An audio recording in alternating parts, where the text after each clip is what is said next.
affronter le fer noir, prêts à défendre ce qui nous appartient, prêts à entrer dans la légende. À cheval, ils entendent notre dialogue. En avant, pour l'honneur, pour la survie, pour demain. Nous sommes prêts à affronter le fer noir, prêts à défendre ce qui nous appartient, prêts à entrer dans la légende. À cheval, ils entendent notre dialogue. En avant, pour l'honneur. Araba décembre kalo kile mɔgɔ ani naani sanba fila ani mɔgɔ ani duuru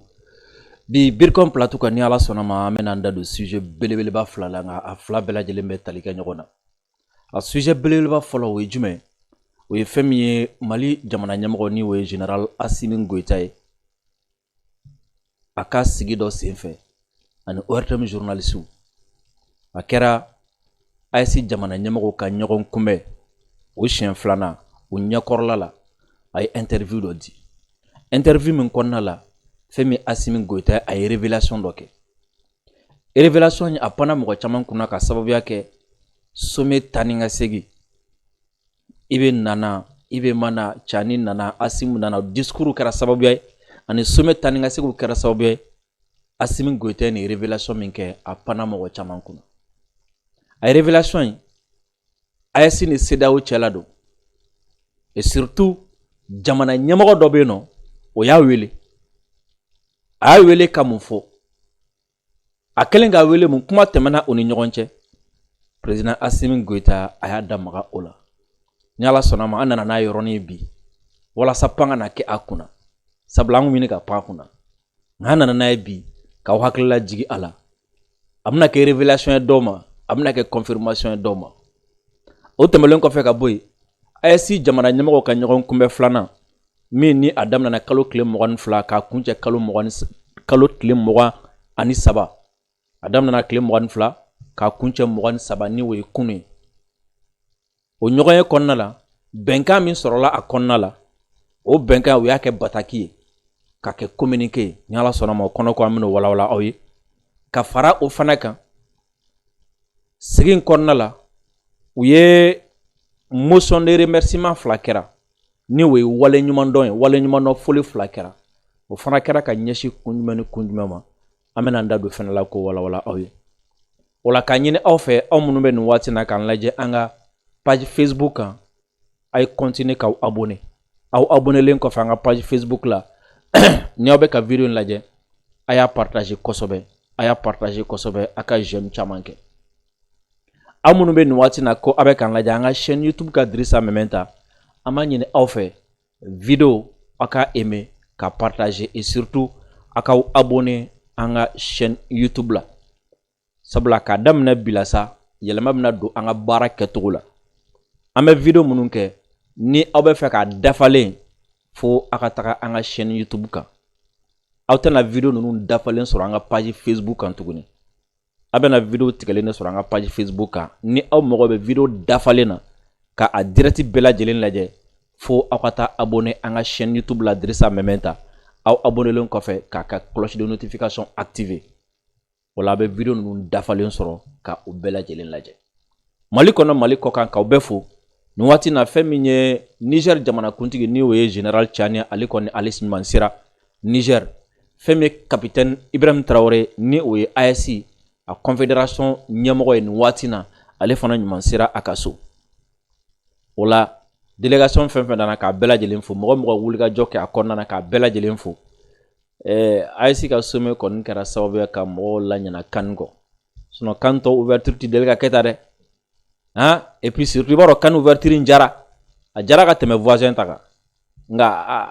a bɛnna waati dɔ de ma waati min bɛɛ b'o de layɛ sommet kɔni bannen sa peut-être kan na commencer ka a ka valeur sɔrɔ an fana n'a sigi ka na an ka dusukasi kɔnɔ dusukasi kɔnɔna la Trump ni makɔrɔ bɛ ɲɔgɔn na tuguni o ye dɔn wɛrɛ kuma ye ni ala sɔnna a b'a n'an da don la ko wala video a y'a aimé aw ka partager aw ka cœur caman bila boisson énergétique Pro Max ye boisson min ni a mindala ka di kosɛbɛ fɛn min ye galabu ani fari walawalali ni aw y'aw talan kɛ boisson énergétique Pro Max ye a bɛ o sɔrɔ a la kosɛbɛ ka tugu o la boisson min fana don fɛn min ye a mindala o ka di kosɛbɛ kosɛbɛ.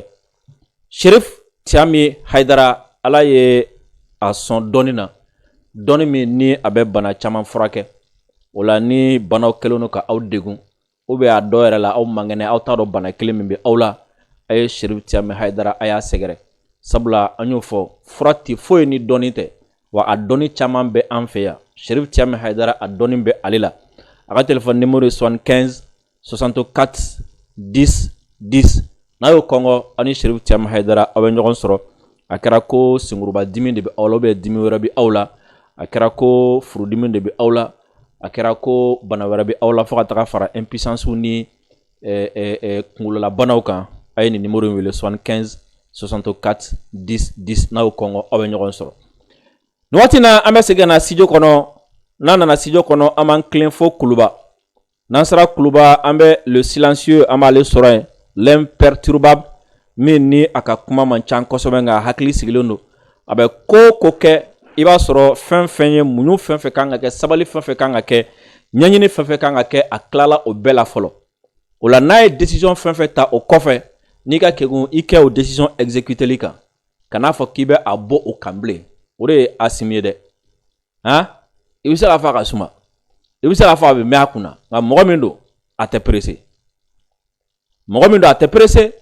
wa mɔgɔ min don a b'a ka temps ta ka ko jate minɛ ka temps ta ka ko labɛn nka n'a ko an ka taa o kelen ni kɔni n'i bɛ se ka taa kunbɛn taa kunbɛn nka n b'a kɔnɔ walima an k'an jɔ fɔlɔ ayi o kɔni t'a la bilen wa n'a ko an ka taa fana ayi bɔ ala an ka dabila ayi o t'a la dɛ a ye nin fɔ bɛɛ ko n'a ko k'an ka taa a an bɛ taa de sa ko nka ko n ga b'a la dɛ o n gaw sa n'o sera don min na an bɛ taa de dɛ o Asimi Goita fɛn min ye sommet ɲɛkɔrɔla la a ye interview dɔ di interview o kɔnɔna la fɛn min ye a ka san kelen AES ɲɛmɔgɔya la a y'o o bilan kɛ ni o ye o bakuruba ye o bilan kɔnɔna la a da magara AES yɛrɛ sigicogo a sigikun ani AES bɛ sigi waati minnu na ko dɔw kɛra Sisoko o ko minnu kɛra Asimi Goita a ye hakililajigin kɛ o dɔw la a dɔw yɛrɛ bɛ na a y'olu bara ci a ye mun fɔ aw ni ne an ka jɛ k'a lamɛn ɲɔgɔn fɛ o la an bɛ tila ka segin ka ɲɔgɔn sɔrɔ yan nɔ ka a walawala kosɛbɛ Sisoko an bila Kuluba. Avant de répondre à cette question, je voudrais d'abord revenir sur les motivations de la création de la Confédération. Lorsque certains pays africains ont décidé d'agresser le pays frère du Niger, et c'est en ce moment que nous avons décidé d'apporter notre soutien de fraternité et surtout militaire pour vraiment défendre l'intégrité et la souveraineté du pays frère du Niger. Il faut le reconnaître que cette menace d'agression était réelle, parce que l'un des présidents même de ces pays africains qui avait décidé d'agresser le Niger m'avait appelé pour nous dissuader de ne pas s'interférer dans cette situation. Et en son temps, il m'a demandé si toutefois on était au sérieux. Et je lui ai répondu si nous ne sommes pas au sérieux et tenter d'agresser le Niger, et vous allez voir la suite. Donc, après une heure de discussion, le président en question avait vraiment été sûr et il disait qu'il était le seul rempart pour pouvoir voir une éventuelle négociation. Mais il disait que la décision d'agresser le Niger était déjà validée. Donc, c'est pour vous montrer jusqu'à quel point cette menace était réelle. Ensuite, il a essayé de m'expliquer que la situation du Niger était différente de la situation du Mali et du Burkina. Selon son terme, s'il laissait le président Bassoum en son temps, ça serait le tour de qui après? Bon, je lui ai répondu simplement, si nous aussi on vous laisse agresser le Niger, ça serait le tour de qui après? Donc c'était de bonne guerre. Donc finalement, je pense qu'il est revenu à la raison quand il a vu qu'on était réellement décidé à défendre le Niger. Sisoko fɛn min ye président Asimi Goita a ye nin bara ci an fana ye a laɲini ka nin kɛ cadeau de Noël ye ka ɲɛsin communauté chrétienne bɛɛ lajɛlen ma. Sisoko an invité ra koyi pasteur y'a invité Banagabugu la ne ma fili Banagabugu de do dɛ awɔ pasteur y'a invité Président Assimi Goïta a ko yanni a ka kuma a ka bilan kan ko a bɛna na a ɲɛfɔ mɔgɔw ye fɔlɔ. AES yɛrɛ sigira kun minnu kan sababu minnu yɛrɛ nana n'a sigili. O sababu kɔnɔna la a ko waati min na ni CEDEAO ni Faransi u m'u décidé k'u bɛna taa Niger attaquer ya. M'a fɔ k'u ka force en attente bɛna taa. Ado m'a fɔ sɔrɔsi 800 b'a bolo wa. Mɔgɔ dɔ m'a fɔ ko dɛmɛ fɛn fɛn bɛ k'a bɛɛ bɛ na. Ko ni Bazoum ma bila a ko o waati a ko fɛn min ye président minnu tun bɛ a ko in yɛrɛ ɲɛma farafin président minnu tun bɛ a ko in yɛrɛ ɲɛma minnu tun bɛ ka labɛn yɛrɛ kan k'u bɛ taa ko dɔ ye ale wele ale Assimi Goïta wele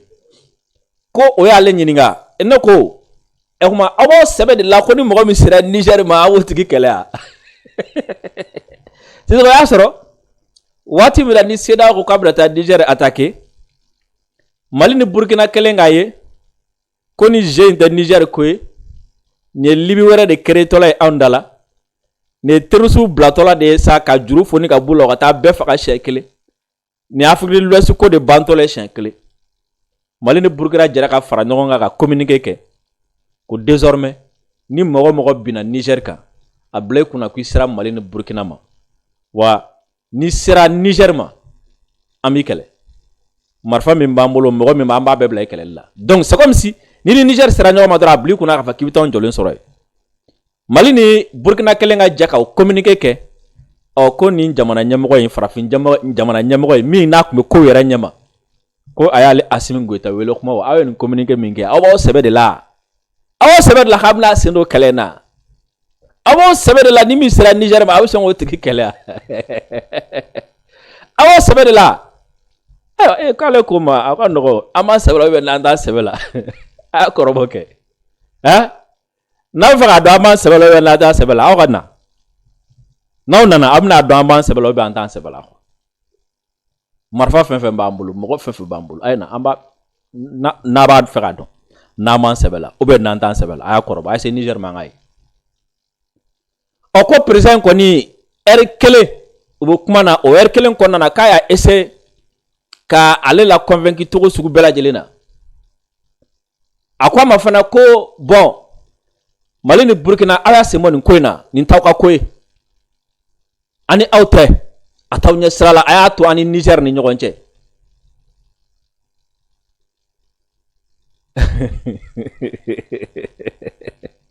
ko a k'a ma d'aw ma koyi ko fo président b'a yɛrɛ fɔ ko nin ko in kɔni k'ale kelen dɔrɔn de ye tantan ye ale kelen dɔrɔn de ye tata ye ale kelen dɔrɔn de ye kogo ye min bɛ se ka don anw ni tɔw ni ɲɔgɔn cɛ ka négocier ko a fana k'a b'a fɔ Assimi ye ko fɛn min ye Niger attaqueli ye ko bɛn kɛra o kan kaban a ko n'aw yɛrɛ sɛgɛn o kelen de o bɛ kɛ bɛn kɛra o kan o t'a tapajima yɔrɔ ya k'ale ko ayiwa a ye na a bɛna an sɔrɔ a laban k'a ko Mali Burkina ani Niger tɛ kelen ye ko président ko ale Assimi ma ko n'olu ye min filɛ ne ka kɛ Niger ko n'olu jɛnna nin ye sisan ko sini ko turu bɛ jɔn na donc k'u sen bɔ a la Assimi k'u to yen o ma se o tɛ place ko kɛlɛ sisan donc c'est comme si CEDEAO président ka intervention c'était pas Bazoum kun ko tɛ dɛ u yɛrɛ ka fauteuil u kun ɲɛ b'u yɛrɛ ka fauteuil de la quoi parce que o ɲɛ b'a la fiɲɛ min cilen filɛ nin a tɛ fɔ bamanankan na ko fiɲɛ min b'a kolonto ko kɔni kolonkala kɔni jɔyɔrɔ ka dɔgɔ la a ka misɛn jɔyɔrɔ makaran kun don u kun sirannen don Assimi ni Ibe aw k'a dɔn an n'aw tɛ wa aw ni Burkina aw ni Niger ka cas tɛ kelen ye nka ni anw ye nin to yen nin ka kolokolo Niger sini turu bɛ jɔn na Assimi fana ko k'ale ko a ma n'aw fana y'aw to yen aw ka taa bin Niger kan n'aw tilala Niger la sini aw bɛna taa jɔn attaquer nin kuma ninnu kɛlen sa ko ji jiginna ka t'o la président min ye weleli kɛ ji jiginna ka t'o la u siranna u ye intervention u y'a bɔ a ma o y'a sɔrɔ u ye min kɛ kuma na k'a bɛ heure kelen bɔ dɛ ja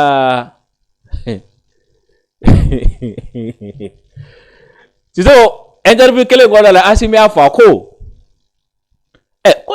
diɲɛ bɛɛ ɲɛ b'a la a ko chef de renseignement bɛ jamana o jamana bolo k'u bɛɛ b'a dɔn minɛn sugu min b'an bolo awɔ ayi de ye ɲɔgɔn nɛgɛn tɛ propagande tɛ ngalontigɛ tɛ ni service de renseignement b'i bolo i b'a dɔn minɛn sugu min b'an bolo wa ni service de renseignement b'i bolo i b'a dɔn an bɛ se min na wa ni service de renseignement b'i bolo i b'a dɔn minɛn min b'an bolo a bɛ nafa min ɲɛ quoi donc nin ti an yɔrɔ min joué nin t'o kuma ye dɛ nin ye interview in fan wɛrɛ kuma ye quoi donc jusqu'à yira mɔgɔw la minnu b'a fɔ u bɛ bluff de la minnu b'a fɔ u bɛ propagande de la ayiwa a ko misiden tɛ jara dɔn mais a ba b'a dɔn wara ye e de t'a dɔn min don mais jamana minnu ni service de renseignement b'u bolo dɛ u b'a dɔn min b'an bolo yan u b'a dɔn an sigilen bɛ min kan u b'a dɔn an ye min labɛn u b'a dɔn se min b'an ye u b'a dɔn n'an gɛrɛli la n'an y'i forote bɛnba tɛ yan o ka fisa an yɛlɛlen i kan ye a ko bɛɛ b'a dɔn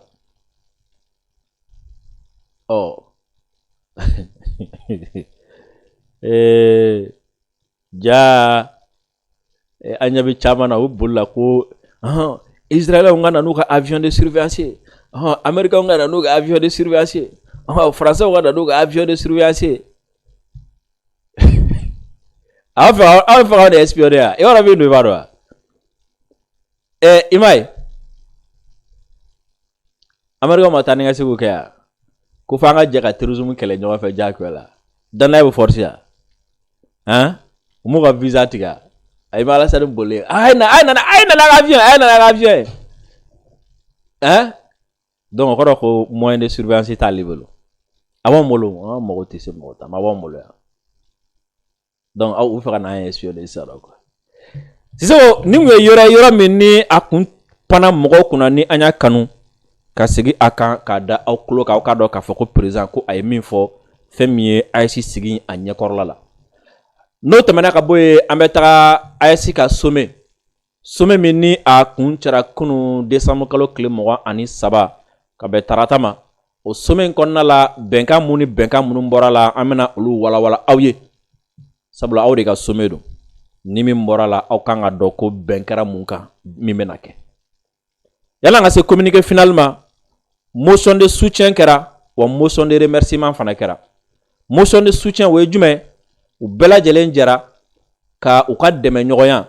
k'a ta ka ɲɛsin yɔrɔ dɔ la o yɔrɔ min ni an ye motion kala aw bɛna o dɔn yan motion de remerciement fana kɛra motion de remerciement jumɛn ka jɛ ka waati ta ka dɔ bɛ yen nɔ ka o waleɲuman dɔn soutien ka dɛmɛ ta k'a tigi sɛgɛrɛ ni motion de soutien min kɛra kunu ni y'a kɔnɔ kuma ye le collège des chefs d'État de la Confédération des États du Sahel AES constate avec regret les actes multiformes de terrorisme dirigés contre la Confédération AES depuis sa création. Ko AES a jamana ɲɛmɔgɔw ka kulu olu kɔni ye jateminɛ kɛ jateminɛ min don nimisa jateminɛ don wa sabula wale min don wale ɲuman tɛ ka ɲɛsin wulikajɔ suguya caman ma wulikajɔ minnu bɛ yen nɔ ni jatigɛli wale kɛwalew don nka a suguya ka ca minnu talen don ka u ɲɛsin AES ma kabi a sigira sen kan waati min na. Ces actes ont franchi une étape supérieure dans l'indignité avec le soutien assumé des sponsors étatiques étrangers. Ko nin waleya ninnu u ye dan sago dan minnu ka bon kosɛbɛ c'est-à-dire danbentaya dan o dan bɛ yen nɔ u y'o bɛɛ sago fo kana se fɛn min ye dɛmɛ min ni a jɛlen don k'a ta ka jatigɛli walekɛlaw sɛgɛrɛ AES juguya la wa ni minnu ka baara ye nin ye ko jamanaw de b'a kɔfɛ. À cet égard, le collège des chefs d'État de la Confédération des États du Sahel réitère avec force sa vive condamnation des actes de subversion perpétrés contre la République du Mali. Ko ka ɲɛsin o ma fɛn min ye AES a jamana ɲɛmɔgɔw ka kulu u ko k'u b'u ka kɔni u b'o kurakuraya tuguni ka ɲɛsin ni waleya ninnu ma waleya minnu bɛ yen nɔ ni a dabakun ye ka jamana firi ni o tara ka Mali sɛgɛrɛ. Le collège des chefs d'État de la Confédération des États du Sahel AES condamne fermement le harcèlement judiciaire dont est l'objet le Niger. Fɛn min ye AES a jamana ɲɛmɔgɔ ka kulu olu ka sigi min kɛra k'u bɛ kɔni kɛ tuguni fɛn min ye ka kiiri ta k'a kɛ k'a fɔ ko ka Niger jamana ka tugu o kɔ ni o ye badabada ka kulokɔrɔla gani o kuma ye o kiiri ko k'u ye min ta ka Niger sɛgɛrɛ k'u bɛ o fana kɔn. De la part du groupe français Orano dans le cadre de la gestion de sa production d'uranium ko o min ni o kɛra Orano fɛ ni o ye français société dɔ ye ko k'a ta ka Niger sɛgɛrɛ. Niger yɛrɛ a tɔgɔ la dugu jukɔrɔ nafolomafɛn bɛ n'o ye uranium ye o marali ko la. Cette tentative désespérée d'instrumentalisation de la justice à des fins d'accaparement des ressources minières du Niger est l'illustration parfaite du désarroi dans lequel se trouve Orano. O ko u ye nin jigilatigɛ wulikajɔ min kɛ k'a essayer ka sariya ta k'o kɛ u boloma dɛmɛbaa ye ka o kɛ u dalasɛmɛ gɛsɛ ye k'a fɔ ko u na Niger dugu jukɔrɔ nafolo k'a fɔ k'u bɛna u ndaraki ni o ye ko nin waleya in ye ja de ye ja min b'a yira an na an b'a ye ja min fɛ an b'a dɔn min fɛ k'a fɔ ko fɛn min ye Orano ye nin waati na k'a fɔ ko a jigilatigɛlen de don. Le collège des chefs d'État de la Confédération des États du Sahel renouvelle son soutien sans faille aux populations de la Confédération AES pour leur résilience face à ces défis imposés. AES jamana ɲɛmɔgɔ ka kulu u ko kokura ye ko u bɛ u ka dɛmɛ min ni foyi t'a jɛ ko ka o ta ka ɲɛsin AES jamanadenw bɛɛ lajɛlen ma minnu sɔnna ka muɲu ka jɔ ka kɛ cɛw ye ka dimi kuru ka sabali gɛlɛya kɔrɔ gɛlɛya minnu bɛ yen nɔ n'a tintina an dala jagoya la. La Confédération des États du Sahel réaffirme une fois de plus sa ferme détermination à combattre et vaincre le terrorisme et à exercer sa souveraineté sur ses ressources naturelles au grand bénéfice de ses populations. AES jamana ɲɛmɔgɔ ka kulu a ko kokura ye tuguni ko u b'u kan di tuguni ka kurakura ye tuguni k'a fɔ ko fɛn min ye u ka tigɛnkan min bɛ yen u ka saritikan min bɛ yen k'u b'u kan di tuguni k'a fɔ ko foyi tɛna bɔ u ka wulikajɔ la kɛlɛ min bɛ yen nɔ Sisoko ni o ye ka se terrorisiw la ni o ye k'an ka jamana a sagotigiya a yɛrɛma hɔrɔnya k'o kɛ a kɛcogo ɲuman na et surtout k'an ka fanga a n'an sago a n'an tatigiya k'o boli an yɛrɛ ka dugu jukɔrɔ nafolomafɛnw kan k'o kɛ an sago ye walasa jamanadenw ka a nafa sɔrɔ jamanadenw ka nafa kama. Le collège des chefs d'État de la Confédération des États du Sahel manifeste sa reconnaissance à l'ensemble des populations du monde pour leur solidarité. AES a jamana ɲɛmɔgɔ ka kulu sigi min kɛra o ko k'u bɛ foli kɛ ka tila ka wale ɲuman dɔn ta ka ɲɛsin sadiri nin tɛ mɔgɔ kelen tugun dɛ ka ɲɛsin diɲɛ kɔnɔ mɔgɔ de bɛ yen ko u y'a ka dɛmɛɲɔgɔnya ta k'an sɛgɛrɛ mɔgɔ de bɛ yen k'u ka surunalidon y'an sɔrɔ ko ka a bɛɛ lajɛlen fo o baara la ka tila ka o wale ɲuman dɔn kɛ o mɔgɔ kelen-kelenna bɛɛ lajɛlen.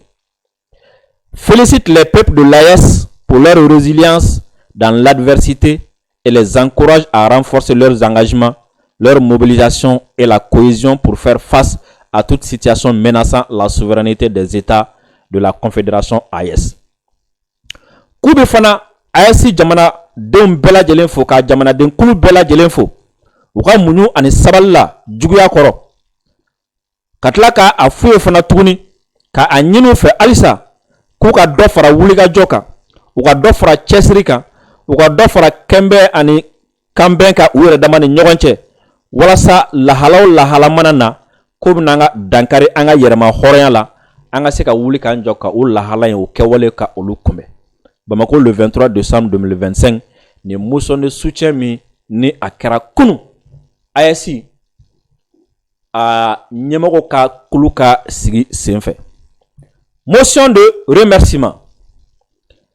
Les chefs d'État du Burkina Faso et de la République du Niger, leurs excellences le capitaine Ibrahim Traoré et le général d'armée Abdourahmane Tchani, expriment leur entière satisfaction à l'endroit du gouvernement de la République du Mali pour l'organisation réussie de la deuxième session du Collège des chefs d'État de la Confédération des États du Sahel tenue à Bamako ce jour 23 décembre 2025. Walenyumando foli abora Niger jamana kuntigi yoro ani Burkina jamana kuntigi yoro no Tchani ani Ibe ko oba yara kafo ko u wasara kosobe Mali jamana Mali gouvernement aye AEC ka jamana nyemo ga sigi aya sigi flana min labe ko alaben ke togo moko kumbe togo ani ko nunu bela jelen glan togo surtout clé flan konnala o ko feminye Burkina ani Niger ko ka fo jienbe ku wasara u wasara koro ko labena togo mina laben togo nyena kumbeli ke togo nyena bismillah ke togo nyena ko ku ka wasa bo yira jienbe la kanyashi koima. Au nom de leur délégation, ils adressent à son excellent le général d'armée Assimi Goïta, président de la transition, chef de l'État de la République du Mali, ainsi qu'au gouvernement et au peuple malien, le témoignage de leur profonde gratitude pour la généreuse hospitalité et toutes les attentions dont ils ont été l'objet durant leur séjour à Bamako. Nim président Flain, ko jama fenfen tugura ka jama fenfen tuguru no fe kana ko jama nunu bela jelen togola ko obe u ka wale nyuma non foli ka taga nyeshi Assimi Goïta ma ni we Mali nyemogo ka taga nyeshi Mali gouvernement ma waka kla ka yira tuguni ka fo ko u ka wale nyuma ndon ko ka sababu yake u bismillah ka nye ko u nana fukata fo ko imbana ko nyina make u ko hakli tora ula wafana u ka sigi ko ajaru bulu sisoko o wale nyumandon foli ku bo fana ke kanyashi Assimi Goïta ma aka gouvernement ma ani malien bela jelima fait à Bamako le 23 décembre 2025 ni motion de remerciement. Oh sigi era kono sisan benkera feminka oh communiqué final la seli laba min bɔra a kɔnɔna la jamana ɲɛmɔgɔ saba ani délégation bɛɛ jɛra k'a fɔ ko an ka min fɔ jɛma ye sigi in kun kan an bɛna an da don o de la sisan n'o ye communiqué final ye.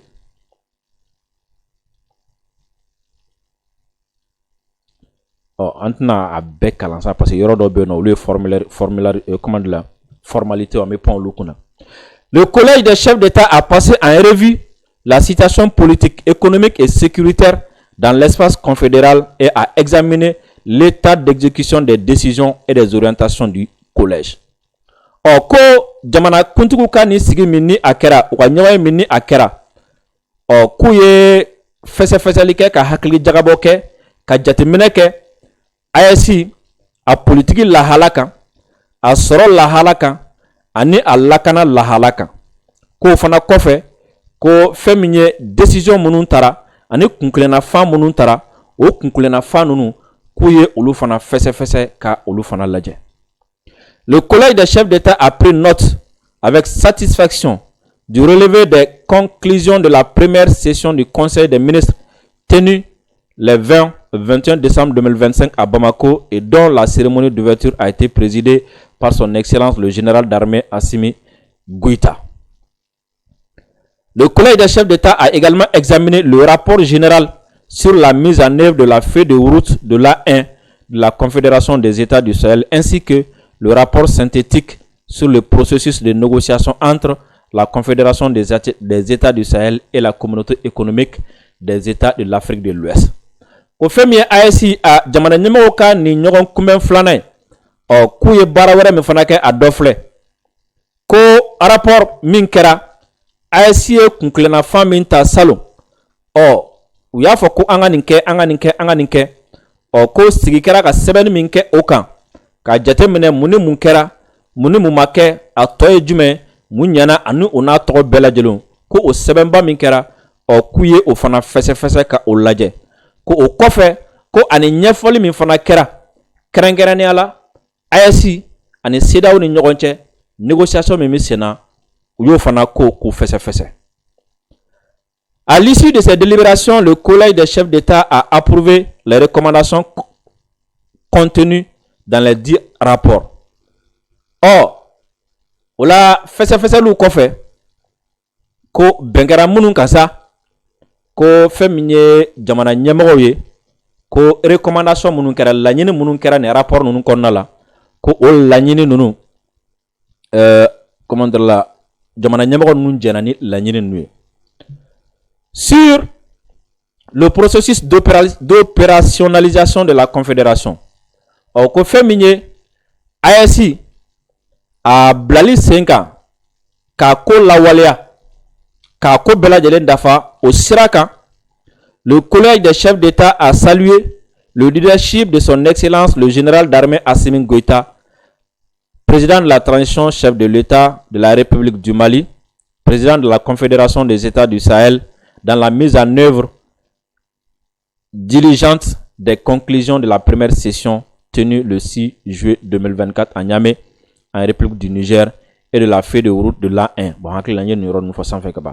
C'est juste, voilà. Le collège s'est félicité des différentes actions menées afin de renforcer l'identité politique et institutionnelle. Ko jamana ɲɛmɔgɔw ka kulu min ni a sigira k'u ye foli kɛ sadingɔrɔ de kan ni ko je me suis félicité de quelque chose kɔrɔ ko fɛn min kɛra a diyara i ye ko fɛn min ye AES yɛrɛ a confédération ko ɲɛda dira a ma ka tɔgɔ di a ma ka a kɛ kelen ye ni a lakodɔnna ani bɛɛ lajɛlen ye a ye o waleya minnu kɛra ko o fora kosɛbɛ. AES lakodɔnna an fɛ yan nɔ, a lakodɔnna AES kɔnɔmɔgɔw fɛ, a lakodɔnna an kɛrɛfɛ jamanaw fɛ, a lakodɔnna diɲɛ bɛɛ lajɛlen fɛ. An bɛ don min na i n'a fɔ bi ko AES ka logo b'a bolo, AES ka drapeau b'a bolo, AES ka jɔnjɔn b'a bolo n'o ye hymne ye, AES ka devise b'a bolo, wa sɛbɛn minnu fana bɛ yen nɔ ni olu bɛ AES denw bugunnatigɛ o sɛbɛnw bilala sen kan, sɛbɛn minnu bɛ yen nɔ n'o bɛ kɛ sababu ye n'an b'an ka dugulataagaw ni taa ni ka seginw kɛ. Fɛn min ye AES télé olu bilala sen kan, AES ka radio, AES ka banque d'investissement o bilala sen kan, et le développement qui seront bientôt opérationnels ani kɔrɔ minnu bɛ yen nɔ don n'a nataw minnu bɛna sigi sen kan. Au titre des infrastructures de télécommunication, le collège a encouragé les ministres à faciliter davantage les communications téléphoniques au sein de la confédération AES et entre la confédération et les États voisins. Ko fɛn min ye an ka téléphone ko bunakun ka ye ko u y'a ɲini ministre fɛ minnu ɲɛsinnen don baara ma halisa k'u ka sɔnɔgɔya kɛ téléphone ci sira la AES kɔnɔ jamanaw ni ɲɔgɔn AES kɔnɔna la ani AES ni a kɛrɛfɛ jamanaw ni ɲɔgɔn cɛ. Le collège des chefs d'État a salué les actions mises en œuvre en vue de la pleine opérationnalisation des 3 piliers de la Confédération. Le collège a approuvé les instruments juridiques proposés par le Conseil des ministres en vue d'établir une architecture institutionnelle solide et efficace. Le protocole additionnel au traité portant création de la Confédération, le protocole additionnel en état. Voilà. Le collège des chefs d'État a instruit le Conseil des ministres de veiller à la mise en œuvre efficiente des dispositions des 10 protocoles. Sur le contexte sécuritaire et géopolitique dans la sous-région, ko fɛn min ye lakana ko binakun kan ani jamana wɛrɛw ni ɲɔgɔn cɛ ani an yɛrɛ ka jamana n'a kɛrɛfɛ jamana o lahalaw kun kan. Le collège des chefs d'État a condamné fermement les tentatives ignobles et vaines de déstabilisation des pays de la Confédération par les terroristes soutenus par les sponsors étatiques étrangers, y compris certains pays de la sous-région. Ko jamana ɲɛmɔgɔw ka nin sigi ko u ye kɔni kɛ tuguni ka ɲɛsin wulikajɔ cɛjugu minnu kɛra, wulikajɔ danbeta minnu kɛra ka ta k'an ka jamana ninnu sɛgɛrɛ walasa k'an ka jamana ninnu bin, wulikajɔ cɛjugu minnu taara k'an ka jamana ninnu sɛgɛrɛ jatigɛli wale kɛbagaw fɛ minnu bɛ yen nɔ n'u dɛmɛna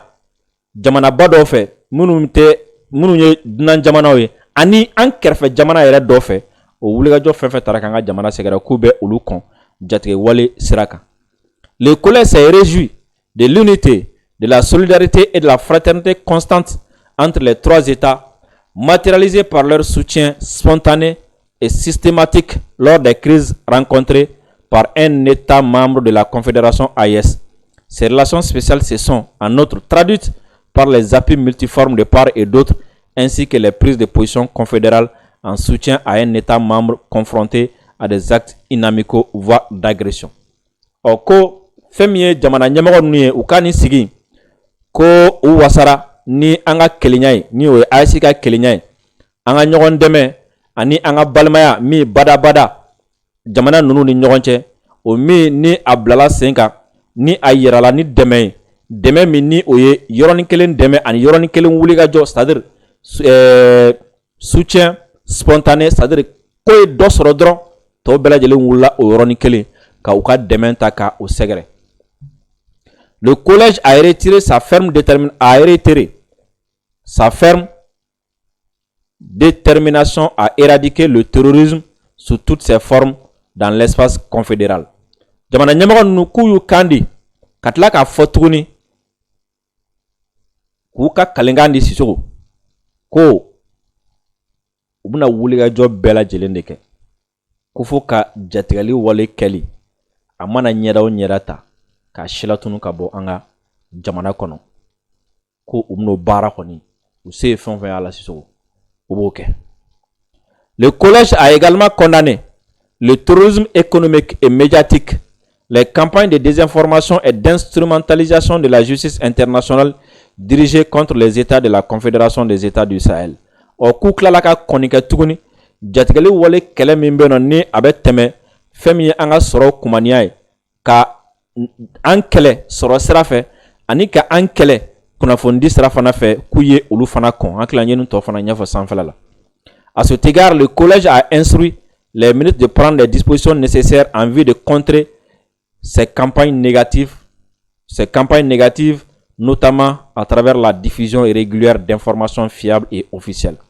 O ko hukumu kɔnɔna la sa ko jamana ɲɛmɔgɔ ninnu kɔni ye ministre minnu ɲɛsinnen don kunnafoniyaw ma ka olu bila baara la ka f'u ye ka wulikajɔ bɛɛ lajɛlen kɛ min b'a to kunnafoniya sanuma ani kunnafoniya ɲuman a n'a dafalen jamanadenw bɛ se k'o sɔrɔ cogoya min na. Le collège des chefs d'État s'est réjoui de l'excellence de la coordination entre les forces de défense et de sécurité des États membres de la Confédération à travers les opérations conjointes menées par les forces des trois pays. Oko jamana ɲɛmɔgɔw ka nin sigi oko u nisɔndiyara tuguni fɛn min ye k'a yɛrɛ k'a fɔ ko baarakɛɲɔgɔnya tilennen min ani ɲuman ani sanuma min ni o bɛ jamana in saba a fintigilakaw ni ɲɔgɔn cɛ ni o yirala ni wulikajɔw kɛli ye ɲɔgɔn fɛ kɛlɛw labɛnni ye ɲɔgɔn fɛ ani ka kɛlɛw kɛ ɲɔgɔn fɛ o minnu kɛra sababu ye fɛn min ye tiɲɛnikɛlaw ye ka u fanga dɔgɔya kosɛbɛ terroristes ka olu fanga dɔgɔya kosɛbɛ an ka confédération kɔnɔ. Ces réalisations s'inscrivent dans le cadre de la stratégie globale de la confédération AES visant à apporter des réponses durables à l'ensemble des défis sécuritaires dans l'espace confédéral. Sisoko ko sɛgɛn lafiɲɛbɔ o bɛ kɔmɔ suruku kan ja, n'est-ce pas? Ni Ala sɔnna ma an bɛ communiqué finali an b'a a partie filanan di aw ma sigi wɛrɛ kɔnɔna la o la ka ɲini aw fɛ halisa video in a ka aimer ka partager ka hakili lajigin tuguni ni Ala sɔnna ma video ninnu a b'a dafalen sɔrɔ an ka chaîne YouTube kan o la ka ɲini aw bɛɛ fɛ aw ka taa abonner an ka chaîne YouTube kan ni aw bɛ fɛ ka video ninnu dafalen sɔrɔ sabula aw tɛna a bɛɛ lajɛlen dafalen sɔrɔ Facebook kan tuguni ka aw fo ka aw waleɲuman dɔn a k'an bɛn diɲɛ waati wɛrɛ. Salamu alaikum.